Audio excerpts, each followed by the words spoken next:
Emang gak ngasong-ngasong kita mesti bersyukur pada Allah. Di tengah sekarang lagi musim bencana, banjir, kagak berhenti di mana-mana.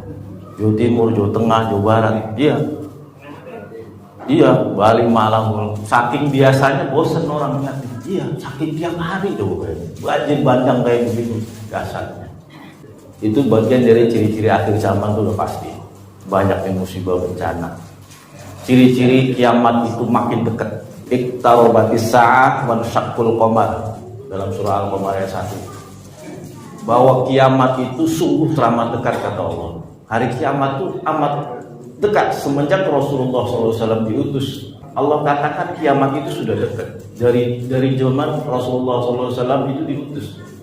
Di zaman kita makin dekat lagi, gitu, makin dekat lagi. Maka yang terbaik buat kita adalah banyak melakukan amal ibadah, banyak melakukan amal-amal soleh, melakukan hal-hal yang diridhoi Allah Subhanahu wa Ta'ala. Jangan sampai di akhir zaman kita menjadi orang-orang yang merugi. Ya udah deket banget dah. Kita alhamdulillah ditakdirin berada di tempat kawasan yang bebas dari banjir. Di Delima 5. Semua itu atas takdir dan kehendak Allah Subhanahu wa Ta'ala. Ya kita kurang syukur apa coba? Apa pernah di sini banjir? Kagak ada. Wah, anteng adem. Ya enggak? Makanan mulu. Ya aja ya. Wah, pokoknya kita syukurin aja dah. Kita bisa ngaji. Ada aja. Hari Minggu lontong, ya nasi. Wah, udah mantap. Ya. Ya, itulah makanya perlu kita sering mengucapkan alhamdulillah ya ala kulli halin wa jami'i amin. Gitu. Saudara sekalian, jamaah yang dirahmati Allah Subhanahu wa Ta'ala, kita lanjutkan baca tafsir kita. Bismillahirrahmanirrahim. Rabbis samawati wal ardi wa ma bainahuma ar-rahmani la yamlikuna minhu khitaba. Ayat sebelumnya jazaa'an min rabbika ata'an hisaba. Sebagai bentuk balasan dari Rabb Tuhanmu yang cukup banyak. Jazaa'an min rabbika ata'an hisaba. Siapa Tuhanmu? Rabbus samawati wal ard wa ma bainahuma ar-rahman la yamlikuna minhu khitaba. Tuhanmu itu loh, pemilik langit dan bumi, yang punya langit dan bumi, yang memelihara dan memaintain langit dan bumi. Wa ma bainahuma, dan di antara langit dan bumi itu Tuhanmu yang itu tuh, gitu. Jadi Allah itu di beberapa ayat Al-Quran, di beberapa surah Al-Quran tidak mesti menyebut namanya sendiri. Paham maksudnya? Sabbihisma rabbikal a'la, tidak menyebut Allah itu sabbihismallahu a'la, tapi Rabb Tuhan sama. Jazaa'an min rabbika ata'an hisaban. Siapa? Rabbus samawati. Begitu. Iqra bismi rabbik. Bacalah atas nama Tuhanmu. Siapa Tuhanmu? Alladzi khalaqal insana min 'alaq. Yang dia itu Tuhanmu itu menciptakan kamu min 'alaq, dari sesuatu yang menggantung di dinding rahim. Alaq itu kalau bahasa terjemah Departemen Agama artinya segumpal darah, padahal bukan. Itu bukan berarti salah. Itu hanya mempermudah orang-orang dulu untuk memahami Al-Quran. Alaq itu artinya sesuatu yang menggantung. Mu'allaq, ketergantungan, gitu. Mu'allaq, ketergantungan. Alaqun, yang menggantung di sel telur dan dinding rahim. Dari situ nanti akan bermetamorfosis menjadi segumpal darah, baru darah. Jadi kalau ujuk-ujuk diterjemahkan dari segumpal darah nggak nyambung, diketawain orang-orang yang meneliti terhadap ilmu kedokteran.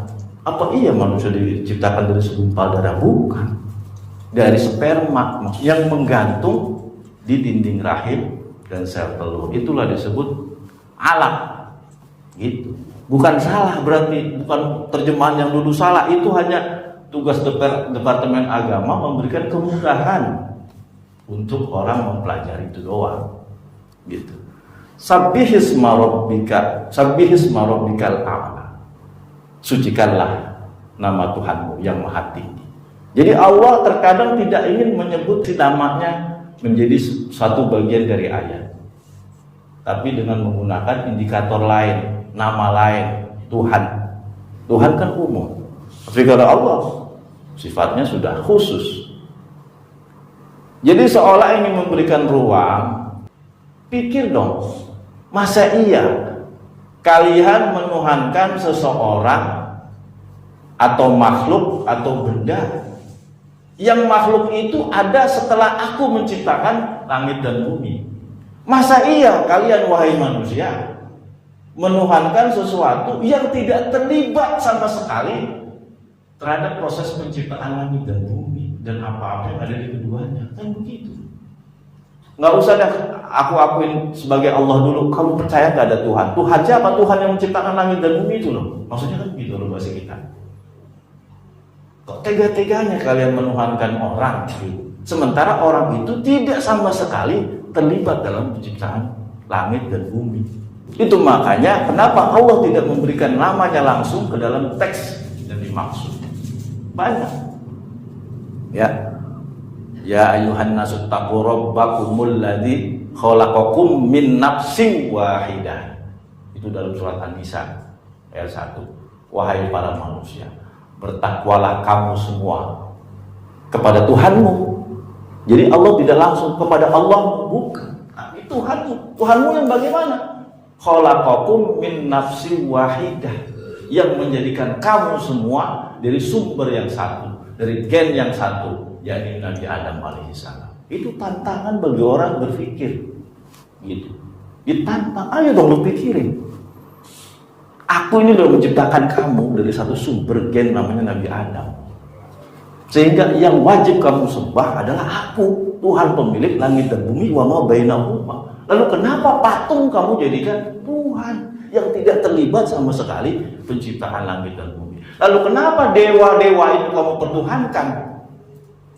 Yang kemudian kamu memunculkan dewa A, dewa B, dewa C, yang akhirnya akal sehatmu di mana? Masa iya Tuhan itu banyak? Kan begitu. Itulah Al-Quran. Lah kita ini ngaji dalam rangka itu. Gitu. Kita betul-betul mendekatkan kepada Allah Subhanahu wa taala lewat jalur ilmu dulu. Ilmu dulu kita bekalin. Sujud kita bekalin. Maka akan menjadi kualitas yang terbaik dalam sujud kita.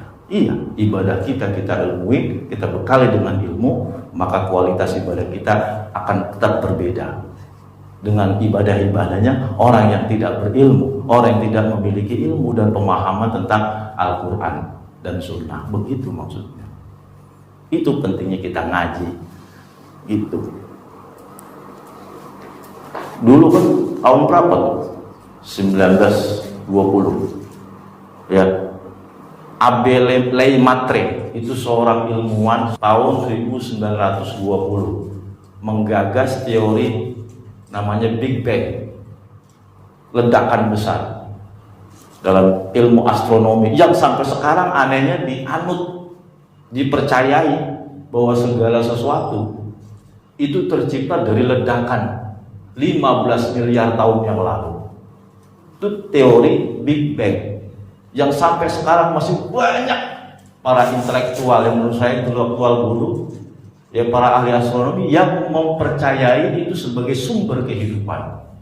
Jadi dalam teori Big Bang itu dulu, ya Abel Lemaitre itu mengakui bahwa namanya alam semesta ini tercipta dari ledakan besar. Gumpalan-gumpalan yang berupa atom-atom itu 15 miliar tahun yang lalu meledak. Sehingga dengan ledakan itu menimbulkan awan hidrogen. Dari awan hidrogen ini menurut teori mereka, lalu bermetamorfosis menjadi benda-benda dan sampai kepada manusia. Itu kan aneh.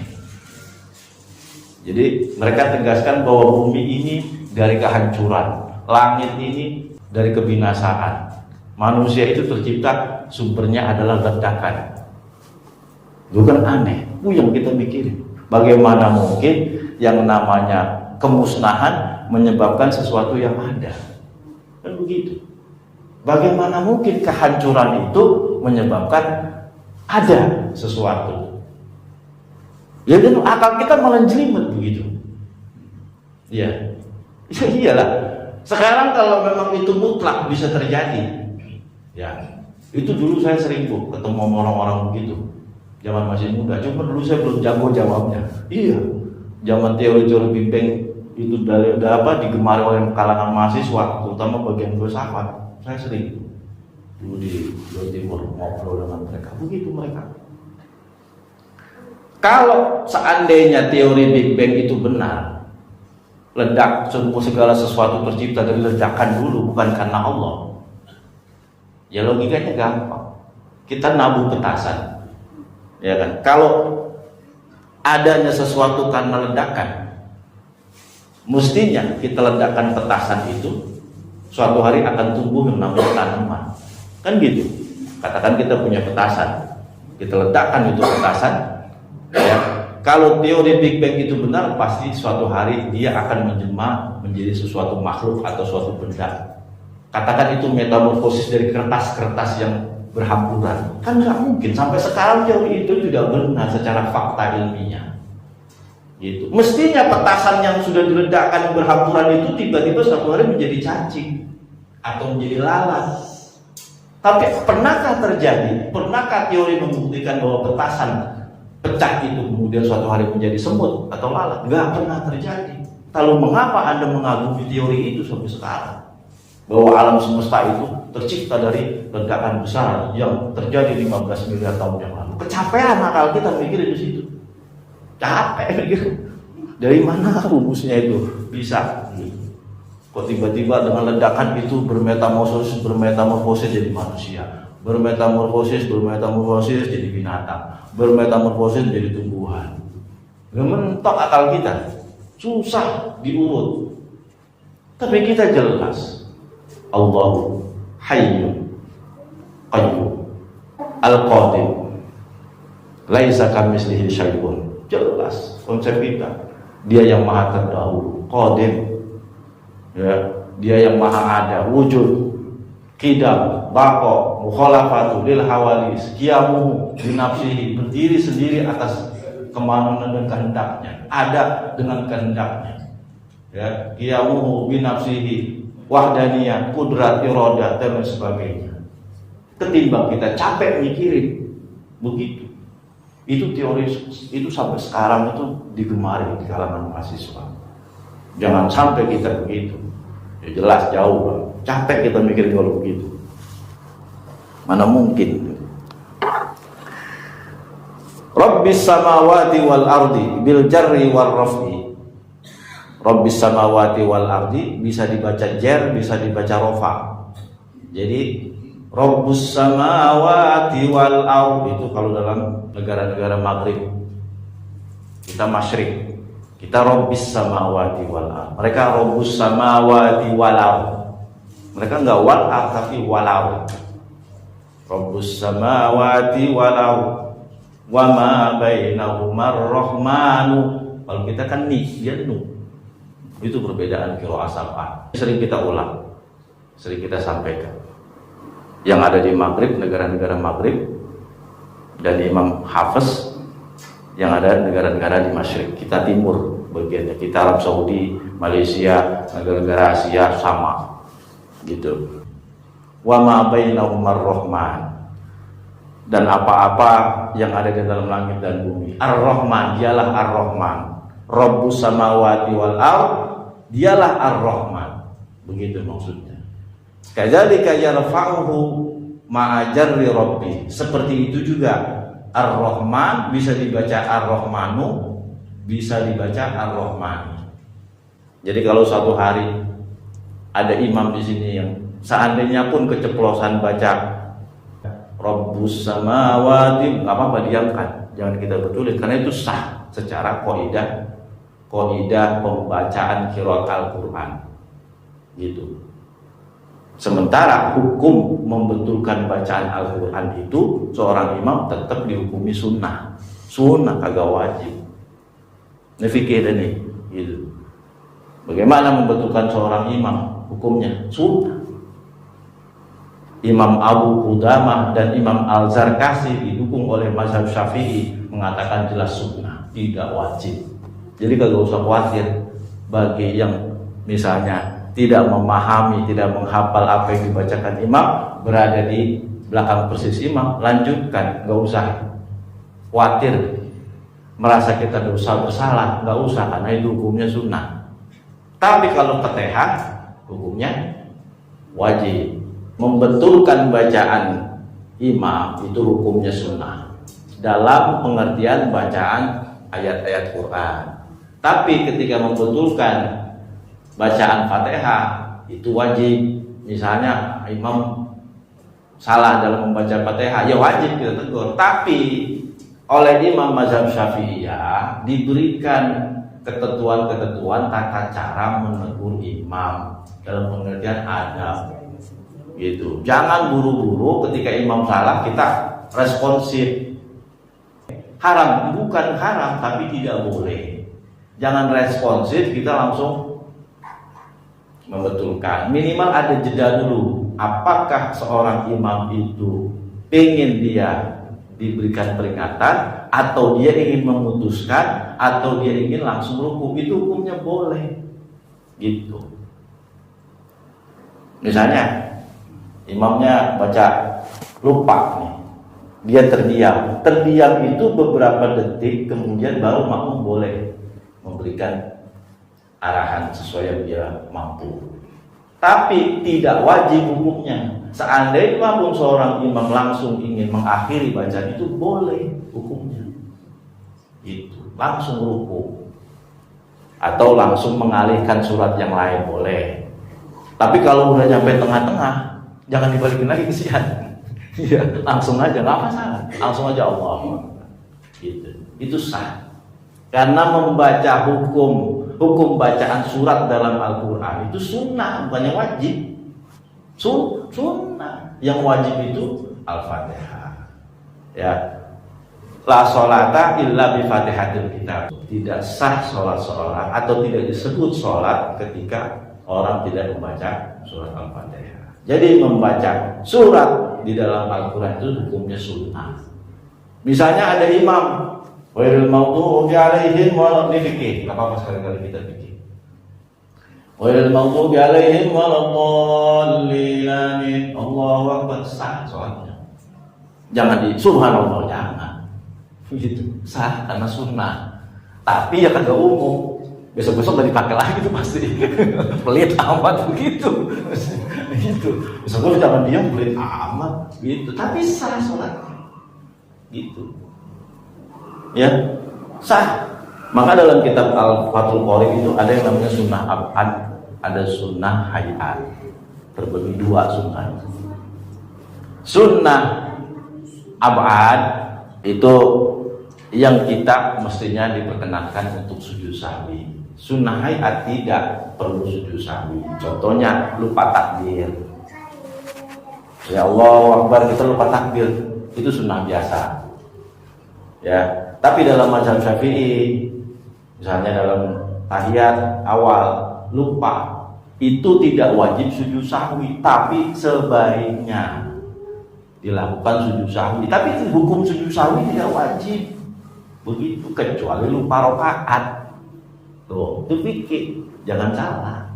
Kita lupa rakaat nih, udah salam, 2 sholat zuhur salam, itu sujud sahwi karena kita meringkas sholat secara tidak sengaja, yang mestinya 4 jadi 2. Itu sujud sahwi. Tapi kalau ketinggalan, misalnya tahiyat awal, hukumnya sunnah. Tahiyat awal sunnah, yang bilang wajib siapa? Nggak ada. Gitu. Tapi oleh kalangan mazhab Syafi'i seyogyanya sujud sahwi. Begitu. Kalau tanpa sujud sahwi tetap sah. Sah. Itu mengapa? Ada witir, ada sholat sunnah tidak menggunakan tahiyat awal. Karena tahiyat awal hukumnya sunnah ya kan? Kita kan kalau tarawih nggak pakai tahiyat awal, karena hukumnya sunnah, bukan wajib. Langsung kita 4 rakaat salam, gitu. Sah dalam sholat wajib pun sah, gitu. Ini fikih. Jadi kita bisa paham mana yang penting kita lakukan peneguran kepada imam, mana yang tidak, gitu. Ya, sekali lagi hukumnya tidak wajib menegur imam yang lupa bacaannya.